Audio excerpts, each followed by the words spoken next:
Quand je fais mes courses, non, je fais pas attention au sel que je mets dans mes aliments. Oui, de plus en plus parce que mon mari fait un peu d'hypertension. Aujourd'hui, Consommag fait un point sur la consommation de sel en France.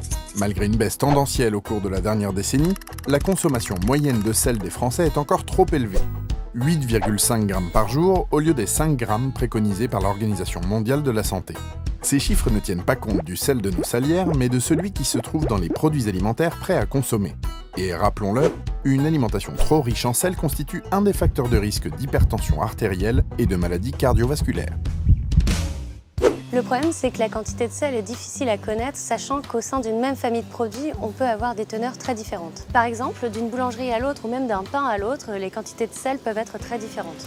Depuis décembre 2016, la quantité de sel doit être indiquée sur les étiquettes. Le problème, c'est que cette obligation n'a lieu que sur les produits emballés. Or, les 3 plus gros contributeurs en sel sont en premier lieu le pain, qui fournit un quart des apports, suivi de la charcuterie et du fromage, qui la plupart du temps sont vendus en vrac, donc sans étiquette et sans quantité de sel indiquée. En ce qui concerne les plats préparés et les produits allégés en sel, les fabricants ont encore un effort à faire pour réduire la teneur en sel des produits alimentaires prêts à consommer.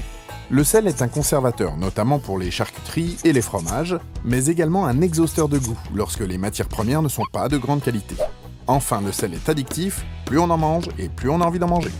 Alors pourquoi est-ce important de diminuer la quantité de sel? Parce qu'on sait que le sel est un facteur impliqué dans plusieurs maladies. C'est notamment un facteur d'hypertension qui est impliqué dans les maladies cardiovasculaires, mais on sait également qu'il entraîne une fuite de calcium dans les urines dont on soupçonne une implication dans l'ostéoporose qui touche les femmes ménopausées.